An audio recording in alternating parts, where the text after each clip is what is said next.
Hello everyone, I am Aman. Welcomes you again in Arya Photon Foundation, and today we are going to discuss about 10th class. आज हम 10th class से नया chapter start कर रहे हैं जो है हमारा क्वाड्रेटिक इक्वेशंस। बहुत ही सिंपल चैप्टर है।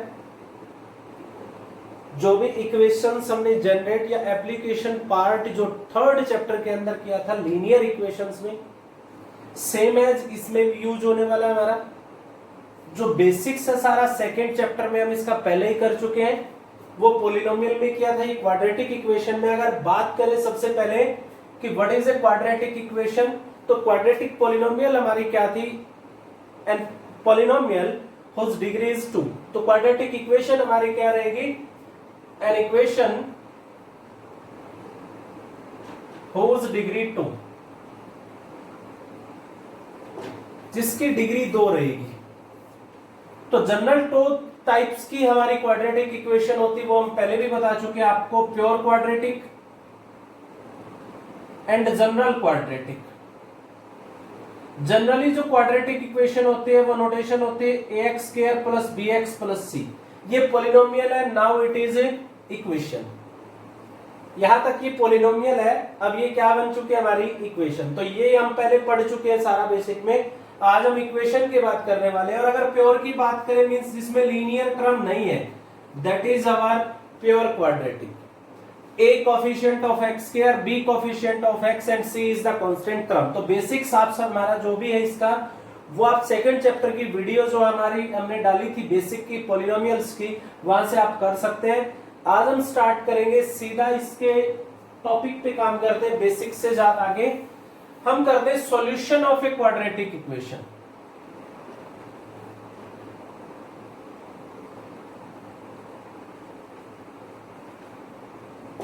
तो क्वाड्रेटिक इक्वेशंस का सॉल्यूशन के बारे में आप जानते हैं, solution the value of variable that satisfy the equation is called solution.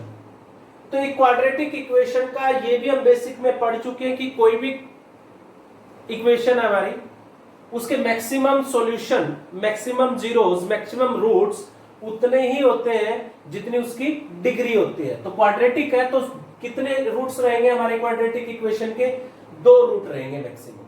तो 2 रूट रहेंगे, तो वो दोनों रूट्स कैसे होंगे, सबसे पहले बात करते हैं इसके ऊपर, means nature of roots. Nature of roots की रूट्स कैसे होंगे, जैसे हमने थर्ड चैप्टर में किया था कि कोई भी पेयर ऑफ लीनियर इक्वेशन है तो उसके सॉल्यूशन कितने होंगे, एग्जिस्ट करेंगे या नहीं करेंगे, अगर करेंगे तो 1 होगा या इनफाइनाइट होंगे। सिमिलर यहां पे बात करते हैं, अगर कोई क्वाड्रेटिक इक्वेशन है आपके पास ax square plus bx plus c equal to 0, तो इसके रूट्स कैसे होंगे, मींस नेचर ऑफ रूट्स। तो इसके लिए आपको सबसे पहले कोई भी क्वाड्रेटिक इक्वेशन अगर सोल्व कर रहे हैं तो सबसे पहले निकालना है उसका d। d denotes the discriminant. Discriminant आपको निकालना है, नोटेशन रहेगी d, that is equal to b square minus 4ac। b coefficient of x, a coefficient of x square, c coefficient, c constant. तो b square minus 4ac calculate करेंगे। अब इस b square minus 4ac की कोई value आएगी, कोई constant value होगी। हो सकता है ये पॉजिटिव हो सकता है ये नेगेटिव हो सकता है, ना पॉजिटिव ना नेगेटिव, मींस न्यूट्रल 0 हो। तो आप क्या चेक करोगे, सबसे पहले अगर ये पॉजिटिव है मींस ग्रेटर देन 0 है, इसका मीनिंग क्या है, पॉजिटिव। अगर पॉजिटिव है तो 2 रूट जो हमारे, दोनों के दोनों रूट्स रियल होंगे एंड अनइक्वल होंगे, रियल एंड अनइक्वल होंगे। इसके बाद अगर d इक्वल टू 0 आ जाता है तो दोनों रूट्स रियल होंगे एंड इक्वल होंगे, यानी दोनों के दोनों रूट्स सेम आएंगे। ऐसा तब होता है जब दोनों फैक्टर्स सेम हो, क्योंकि क्वाड्रेटिक इक्वेशन के फैक्टर करना आपने सीख रखा है 9th क्लास में, जब फैक्टराइज करते हैं तो दोनों फैक्टर सेम आएंगे इसके। और अगर d लेस देन 0 है मींस नेगेटिव है, अगर नेगेटिव है तो roots are not real, roots are not real. तो रियल नहीं होंगे रूट्स, अगर रियल नहीं होते तो कैसे होते, इमेजिनरी, वो आप आगे पढ़ोगे। Imaginary means complex. तो अगर d लेस देन 0 है तो आप बोलोगे रूट्स आर नॉट रियल, तो आप नहीं निकाल पाओगे इसको 10th स्टैंडर्ड तक। और अगर आपको निकालना है तो वो हम बाद में एक्स्ट्रा में बात करेंगे, वो भी आपको करवाएंगे कि अगर रूट्स नेगेटिव है, सॉरी अगर डी नेगेटिव है तो रूट्स जो हमारे कॉम्प्लेक्स रूट्स हैं वो भी हम निकाल सकते हैं। तो आपको एनसीईआरटी के अंदर केवल रियल रूट्स ही निकालने हैं। जो सीबीएसई जहां तक क्वेश्चन डालता है 10th क्लास के अंदर वो रियल रूट्स पे ही होता है, कॉम्प्लेक्स रूट पे 11th क्लास के अंदर डाला जाता है। बट एनटीएससी के अंदर इसमें क्वेश्चन आ सकता है इमेजिनरी रूट्स में। चलिए, तो सबसे पहले आप इस बेसिक को नोट करेंगे और उसके बाद आज हम करने वाले हैं कि कितने तरीकों से हम किसी भी क्वाड्रेटिक इक्वेशन को सोल्व कर सकते हैं। तो सबसे पहले मेथड पे हम आते हैं। सबसे फर्स्ट मेथड है to solve a quadratic equation is factorisation method. सबसे सिंपल है, सबसे यूजफुल है और सबसे जल्दी हो जाता है फैक्टराइजेशन मेथड। तो फैक्टराइजेशन मेथड क्या है ये आप पहले पढ़ चुके हो, सेकेंड चैप्टर में भी आपको करवा चुके हैं और 9th क्लास में भी आपको करवा चुके हैं कि फैक्टराइजेशन मेथड क्या है। स्प्लिटिंग द मिडिल टर्म वाला जो हमने करवाया था, स्प्लिटिंग द मिडिल टर्म। आपको रिवाइज करवा देता हूं थोड़ा सा। कोई भी क्वाड्रेटिक इक्वेशन है ax² plus bx plus c equal to 0, तो आपको b के ऐसे दो फैक्टर कर रहे हैं कि उनकी प्रोडक्ट तो ac के इक्वल हो, a और c की जो प्रोडक्ट आएगी उनके इक्वल, और जो उनका सम है वो वापस b के इक्वल आ जाए। आपको रिमाइंड हो गया होगा कि b के ऐसे दो फैक्टर कर रहे हैं, मैं ऐसे दो नंबर्स में डिवाइड करना है, इसको तोड़ना है इसको, कि उनका सम करे तो वापस b रहे और प्रोडक्ट करे तो किसके इक्वल हो, ac के इक्वल हो। चलिए अब स्टार्ट करते हैं। आज हम इसी मेथड पे काम करेंगे और इसका एप्लीकेशन करेंगे कि अप्लाई किस तरह से कर सकते हैं इस मेथड को। चलिए स्टार्ट करते हैं प्रॉब्लम्स पे। जैसे आपको कोई इक्वेशन ही मिल जाते हैं, जैसे √2x² plus 7x plus 5√2 that equal to 0। आपने इस क्वाड्रेटिक इक्वेशन को सोल्व करना है, x की वैल्यू निकालनी, तो हम फैक्टराइजेशन मेथड लगा रहे हैं। सबसे पहले a और c की प्रोडक्ट करेंगे। a √2 है, b 7 है, c 5√2 है। a और c की प्रोडक्ट √2 इंटू 5√2, √2 इंटू √2 2 इंटू 5 10। तो 7 को ऐसी दो टर्म्स में तोड़ेंगे हम कि प्रोडक्ट 10 हो। अब यहां से देखते हैं अगर प्रोडक्ट पॉजिटिव होती है तो दोनों फैक्टर या तो पॉजिटिव या नेगेटिव, अगर यहाँ पॉजिटिव है तो पॉजिटिव, नेगेटिव है तो नेगेटिव।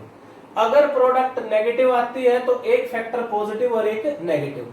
अगर यहाँ पॉजिटिव है तो बड़ा पॉजिटिव छोटा नेगेटिव, अगर यहाँ नेगेटिव है तो बड़ा नेगेटिव छोटा पॉजिटिव। ये आपका तरीका था इसको फैक्टराइज करने का। चलो 7 के ऐसे दो फैक्टर बताओ जिनकी प्रोडक्ट 10 हो, दो उनको सम करें तो वापिस 7 आए, 4 एंड 3, ये तो 12 हो जाएगा। 5 एंड 2, चलिए 5 एंड 2 सम कितना इनका 7, प्रोडक्ट क्या है 10, तो 5 एंड 2 आप कुछ भी लिख सकते हो, पहले 5x भी लिख सकते हो और 2x भी। 5x plus 2x again 7x, product करेंगे यही आएगी हमारी। अब इनमें से कॉमन निकालेंगे, क्या कॉमन है x, that is √2 into x. यहां से x कॉमन का क्या बचता है हमारा 5। यहां से क्या कॉमन लेके √2x प्लस 5 बचे, तो √2x बचना चाहिए हमारा, और यहाँ पे 5, तो क्या कॉमन लेना पड़ेगा हमें √2। 2 में से अगर √2 कॉमन ले मींस डिवाइड करें तो क्या बचेगा हमारा √2x प्लस 5। अब क्या कॉमन है √2x प्लस 5, दोनों में से कॉमन है, यहां से x यहां से √2 दैट इक्वल टू 0। अब दो फैक्टर की प्रोडक्ट 0 के इक्वल है, आइदर फर्स्ट 0 और सेकंड। तो फर्स्ट 0 करेंगे तो दैट इक्वल टू 0 और सेकंड 0 करेंगे x plus √2 that equal to 0। तो यहां से जो x की वैल्यू रहेगी वो क्या आएगी, सबसे पहले 5 उधर जाएगा और फिर √2 उधर जाके डिवाइड में, एंड यहां से x की वैल्यू क्या रहेगी -√2। तो these are two zeros and sorry zeros तो पॉलिनोमियल में बोल सकते हैं आप, इक्वेशन में क्या बोलेंगे रूट्स या सॉल्यूशन। तो दो वैल्यूज है, दोनों ही डिफरेंट और दोनों ही क्या है रियल है, रियल एंड अनइक्वल। अगर आप इसका डी निकालना चाहते हो, डी चेक करना चाहते हो कि रूट एग्जिस्ट कर रहे थे या नहीं, वैसे हमने निकाल दिए तो एग्जिस्ट ही करते हैं। तो डी की वैल्यू क्या रहेगी b² माइनस 4ac। तो कैसे आनी चाहिए, real and unequal means greater than 0 आएगी हमारी। तो b², a की वैल्यू √2, b की वैल्यू 7, c की वैल्यू 5√2। तो b² 7² 49, 4 a √2 c 5√2, 49 minus √2 into √2 2 into 5 10 into 4 40 that is 9। तो that is greater than 0 means positive, hence roots are real and unequal. तो आप इस तरीके से फैक्टराइजेशन मेथड से इनको सोल्व कर सकते हो। अब हम बात करते हैं इसके एप्लीकेशन पार्ट की, कि किस तरह के प्रॉब्लम्स में इसका यूज कर सकते हो, आप क्वाड्रेटिक इक्वेशन को अप्लाई कर सकते हो। सबसे बड़ी प्रॉब्लम बच्चों के साथ क्या होती है, जो क्वाड्रेटिक इक्वेशन है, जो linear equation in two variable था, दोनों के क्वेश्चन एक जैसे लगते हैं बच्चों को, समझ नहीं आता बच्चों को कि दो वेरिएबल माने या एक माने। तो आपको एक छोटी सी बात को फॉलो करना है। अगर आप लीनियर इक्वेशन से क्वेश्चन सोल्व करना चाहते हो तो आपको बताया था इन टू वेरिएबल की रहेगी, तो पेयर ऑफ लीनियर इक्वेशन होगी, दो कंडीशन होगी, दो वेरिएबल आप मान के आओगे। ऐसा ही क्वेश्चन यहां भी हो सकता है कि दो वेरिएबल हो आपके पास, बट यहां जो इक्वेशन है क्वाड्रेटिक इक्वेशन, उसमें वेरिएबल तो एक है, तो दूसरा वेरिएबल कहां जाएगा, क्या उसको भी मान ले तो लीनियर का क्वेश्चन हो जाएगा। तो क्वाड्रेटिक इक्वेशन से जब आपको क्वेश्चन करना है तो आप स्टेटमेंट में जाओ और चेक करो कि जो दो वेरिएबल है क्या एक दूसरे पे डिपेंड तो नहीं है। अगर दोनों कंडीशन डिफरेंट हो तो आप लीनियर से करो क्वेश्चन को, अगर एक कंडीशन दूसरे पे डिपेंड हो तो क्वाड्रेटिक इक्वेशन से करो। मैं आपको बताता हूं कैसे। फॉर एग्जांपल आपको बोलता है find two consecutive positive integer, find two consecutive positive integer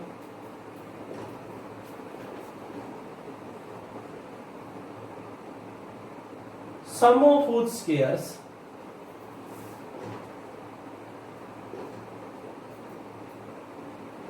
is 365। चलिए, दो कॉन्सिक्यूटिव पॉजिटिव इंटीजर्स निकालिए, उनके स्क्वायर्स का सम 365 है। तो वेरिएबल तो यहाँ पे भी दो है, दो पॉजिटिव इंटीजर है, क्या हम दोनों को अलग अलग माने x एंड y, तो ये linear equation in two variable में क्वेश्चन जाएगा, फिर उससे अगेन क्वाड्रेटिक बनेगी, बहुत लंबा हो जाएगा क्वेश्चन। तो अगर इस क्वेश्चन को क्वाड्रेटिक में लेके आना, तो मैंने आपको बोला था कि एक कंडीशन दूसरे पे डिपेंड हो। अब आप ध्यान से देखिए, क्योंकि ये वर्ड यूज कर लिया है कॉन्सिक्यूटिव, तो एक दूसरे पे डिपेंड हो गया, क्योंकि अगर एक इंटीजर 3 है तो दूसरा क्या होगा, या तो 2 या 4, कंफर्म है, क्योंकि कॉन्सिक्यूटिव क्या होते हैं, लगातार कॉन्सिक्यूटिव्स। तो अगर एक 5 है तो दूसरा क्या होगा, तो 6 होगा या 4 होगा। अब क्योंकि पॉजिटिव इंटीजर्स भी हैं, तो अगर आप एक ले लेते हो तो दूसरे का अपने आप ही पता चल जाएगा। लेट्स स्मॉलर, अगर हम स्मॉलर इंटीजर मानते हैं x, देन लार्जर हमारा क्या हो जाएगा, कंफर्म है, क्योंकि कॉन्सिक्यूटिव है, तो कंडीशन अपने आप अप्लाई हो जाएगी, क्या रहेगा, x + 1। अब इस क्वेश्चन को थोड़ा सा और चेंज करना हो तो आपको ये बोल सकता है find two consecutive odd positive integers. अब एक अगर आप x मानोगे तो दूसरा क्या होगा, ओड है, तो गैप कितने का रहेगा, 2 2 2 3 5 7 9, तो एक x है तो दूसरा क्या होगा, x + 2। इवन पॉजिटिव इंटीजर, एक x है तो दूसरा क्या होगा, x + 2। Odd positive integer divisible by 4, तो एक x है तो अगला क्या रहेगा, x + 4, क्योंकि 4 4 का गैप रहेगा, डिविजिबल बाय 4 है। तो इस तरह से क्वेश्चन को कैसे भी चेंज कर सकता है, स्टेटमेंट को कैसे भी चेंज कर सकता है। तो जब एक कंडीशन दूसरे पे डिपेंड है तो एक ही वेरिएबल से आपका काम चलेगा और क्वेश्चन क्वाड्रेटिक से इजीली हो जाएगा। तो अब अकॉर्डिंग टू क्वेश्चन इसने ये कहा सम ऑफ हुज स्क्वायर्स, इनके स्क्वायर्स का सम मींस x का स्क्वायर एंड x + 1 के स्क्वायर, दोनों का सम 365 है।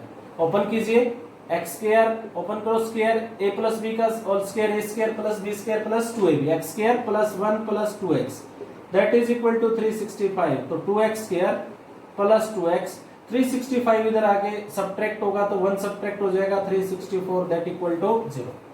अब ये क्वाड्रेटिक इक्वेशन आपके आप चेक कर सकते हो, जनरल है। अब इसको सोल्व करेंगे बाय फैक्टराइजेशन, क्योंकि पूरी की पूरी इक्वेशन 2 से डिवाइड हो रही है, थोड़ा इजी हो जाएगा फैक्टर करना, तो आप डिवाइड कर सकते हो 2 से इसको, x स्क्वायर + x 2 से डिवाइड करेंगे तो दैट इज इक्वल टू 0। तो ये आपकी क्वाड्रेटिक इक्वेशन है, x square + x 1 - 182 equal to 0। अब आपकी प्रोडक्ट क्या है, a और c की, -182, और सम क्या है आपका, किसके फैक्टर करने, कुछ भी नहीं है तो 1, तो 1 के ऐसे फैक्टर करो प्रोडक्ट -182 हो, तो -182 है तो कंफर्म है फैक्टर क्या होंगे, एक पॉजिटिव एक नेगेटिव, और बड़ा कैसा रहेगा, पॉजिटिव। अब उनमें डिफरेंस कितने का रहेगा? जो आपका है 1 का, जैसे 10 और 9, 14 और 13 ऐसे। तो आपकी जो प्रोडक्ट है उनकी वो 182 है। तो आप अपने माइंड में ना अपनी जनरल कैलकुलेशन जिसमें फील्ड से आप हो, मोस्टली स्टूडेंट अपने यहाँ विलेजेस से हैं, तो आप क्या कर सकते हो, अपने हरियाणवी में कैलकुलेट करो, 10 निमे 90, जल्दी कैलकुलेट होगा। तो अभी आप चेक करके देखो आपको कहाँ पहुंचना है, 182। तो 10 निमे 90, थोड़ा और ऊपर जाओ, 20 से करो एक बार, 20 और 19, 19 दूनी 38, 380, ज्यादा गए बीच में आ जाओ, 15 और 14 जल्दी हो जाएगी प्रोडक्ट, 15 चौक 60, 6, 15 कम 15 और 6 21, 210, थोड़ा सा और नीचे आओ, 14 एंड 13। फिर आप यूनिट प्लेस को देख लिया करो, क्या है 2, जैसे ही नजदीक पहुंचो यूनिट प्लेस को देखो क्या है 2, तो 4 3 हो जाएगा, 13 4 52, 5 13 1 13 प्लस 5 18। तो आपके फैक्टर क्या है 14 एंड 13। तो 14 एंड 13, तो प्लस का कौन सा रहेगा, बड़े वाला, क्योंकि यहाँ प्लस है, x plus 14x minus 13x, क्योंकि इनका डिफरेंस क्या रहना चाहिए, x, प्रोडक्ट क्या आनी चाहिए, नेगेटिव, एक पॉजिटिव एक नेगेटिव, माइनस 182 इक्वल टू 0। क्या कॉमन है, x प्लस 14, क्या कॉमन है, देखो प्लस 14 बचना चाहिए तो नेगेटिव कॉमन, और 13 कॉमन, क्योंकि यहाँ पे x रहना चाहिए, x plus 14 that equal to 0। तो क्या कॉमन रहा हमारा x प्लस 14, यहाँ से क्या रहेगा x, यहाँ से क्या रहेगा minus 13। Either first 0 x plus 14 equal to 0 और second 0 x minus 13 equal to 0। तो x की वैल्यू क्या रहेगी, माइनस 14 एंड 13। ये कैंसिल हो जाएगा क्योंकि इंटीजर कैसे थे हमारे, पॉजिटिव, तो नेगेटिव नहीं है। तो पहला इंटीजर क्या हमारा स्मॉल 13, तो लार्जर क्या हो जाएगा हमारा यहाँ पे 13 प्लस 1 14। तो वो दो इंटीजर्स हैं 13 एंड 14। तो इस तरीके से आप क्वेश्चंस को देख सकते हो। तो ये क्वेश्चंस अप्लाई जब आप करते हो तो माइंड में एक ही चीज आप डालो कि जब कंडीशन डिपेंडेंट हो, एक कंडीशन दूसरी पे डिपेंड करती है, तो आप वेरिएबल एक ही माने, क्वेश्चन क्वाड्रेटिक से जल्दी हो जाएगा। जैसे नेक्स्ट क्वेश्चन की अगर हम बात करें, किसी ने कहा कि altitude of A right angle triangle, altitude of A right angle triangle is 7 centimeter less than its base and hypotenuse is equal to 13 centimeter. Find all three sides. वैसे hypotenuse तो है ये, base and altitude. Altitude means height. कोई right angle triangle है, ये हमारा hypotenuse है 13 given है, ये base और ये perpendicular।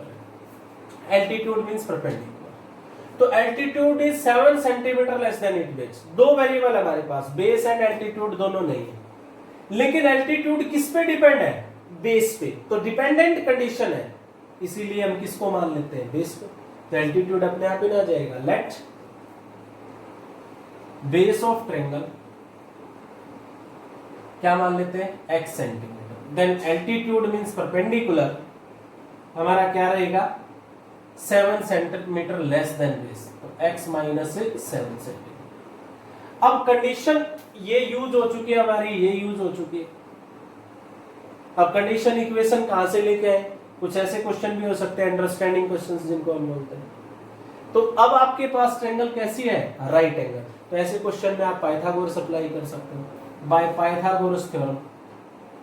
पाइथागोरस थ्योरम क्या कहते हैं हमारे को, कि square of hypotenuse that is equal to sum of square of other two side. Other two side क्या हमारी x एंड x माइनस 7। इसको आप सोल्व कर सकते हो। 13 का square 169, x square x minus 7 a minus b का square, x square plus 49 minus 7 two जा 14x, that is 2x square. इसको भी उधर भेजते हैं, माइनस 14x माइनस 169 सब्ट्रैक्ट होगा तो 49 ऐड होगा, माइनस 120। 2 से डिवाइड कर सकते हो आप इसको पूरी इक्वेशन को, x square minus 7x minus 60 that equal to 0, side भी लिख सकते हो। अब आपकी प्रोडक्ट क्या है, माइनस 60। फैक्टर किसके करने हैं, माइनस 7 के। तो प्रोडक्ट नेगेटिव है तो एक पॉजिटिव और एक नेगेटिव, बड़ा कैसा रहेगा, नेगेटिव, क्योंकि बीच में माइनस। चलिए 7 के डिफरेंस पे ऐसे फैक्टर करो, प्रोडक्ट 60 आए, 12 एंड 5। अब आपको एक शॉर्टकट और बता देते हैं, कंपेटिटिव में बहुत यूज कर सकते हो आप इसका। जब भी कोई क्वाड्रेटिक इक्वेशन है, अगर इसकी लीडिंग टर्म 1 है, लीडिंग कोफिशिएंट 1 है, जो highest degree term x square वाली टर्म के आगे कुछ भी नहीं है, 1 है, तो जो आपके फैक्टर्स आप बोलते हो यही आपके सॉल्यूशन भी होते हैं। कैसे? इसके फैक्टर्स क्या रहेंगे? बीच में नेगेटिव है तो -12 एंड 5, तो यही आपके फैक्टर्स रहेंगे, x -12 एंड x + 5, जो आप बोलते हो आप कर सकते हो। चलिए, x² -12x + 5x -60 = 0, क्या कॉमन रहेगा? x -12, क्या कॉमन रहेगा? 5 x -12, अब क्या कॉमन रहेगा? x -12 और यहां से x और यहां से 5 दैट इक्वल टू 0, यही रहेंगे। तो x की वैल्यू यहां से क्या आएगी? तो फर्स्ट को 0 करोगे 12, यहां से करोगे सेकंड को तो -5, तो that not be possible because that is side of the triangle that never been negative, hence the value of x is 12। तो बेस क्या रहेगा हमारा? 12, परपेंडिकुलर क्या रहेगा? 7 लेस सो 5। तो इस तरीके से आप क्वेश्चन को कर सकते हैं। जैसे एक और क्वेश्चन लेते हैं, हम एनसीईआरटी से ही क्वेश्चन ले रहे हैं आज।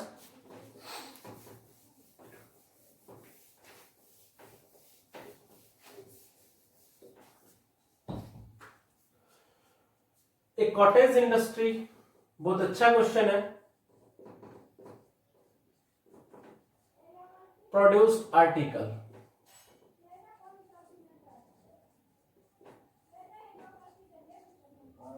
एक दिन में कुछ आर्टिकल्स बनाते हैं, certain number of article in a day. कोई कॉटेज इंडस्ट्री है, पोट्री आर्टिकल्स बनाती है, एक दिन में कोई सर्टेन नंबर ऑफ आर्टिकल बनाती है, ये नहीं पता कितने बनाती है। तो कंडीशन दी इसने, the cost of production of 1 article that is equal to 3 more twice the number of articles produced in a day।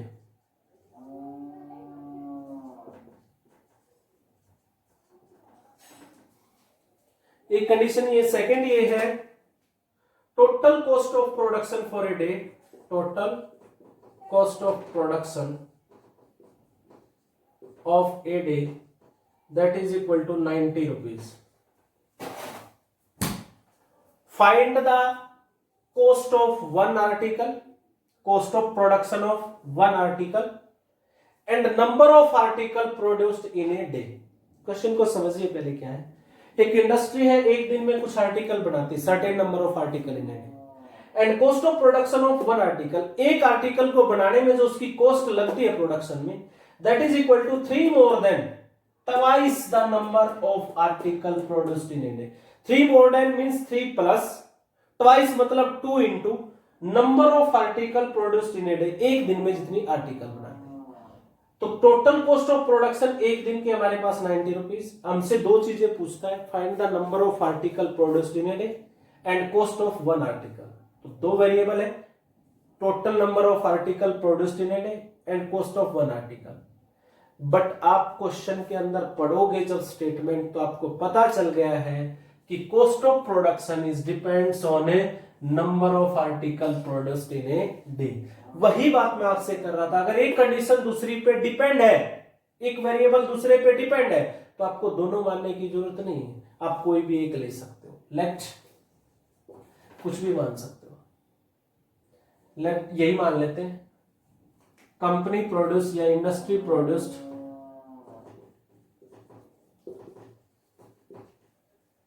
X articles in a day. एक दिन में मान लेते हैं एक्स आर्टिकल प्रोड्यूस करते हैं।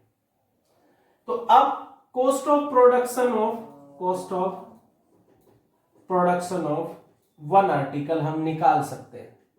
आप यहां से कंडीशन यूज कर सकते हो। Cost of production of 1 article that is equal to 3 more means 3 plus, twice means 2 into number of article produce in a day, and number of article produce in a day हमने क्या माना है, x, तो that is equal to 3 plus 2x।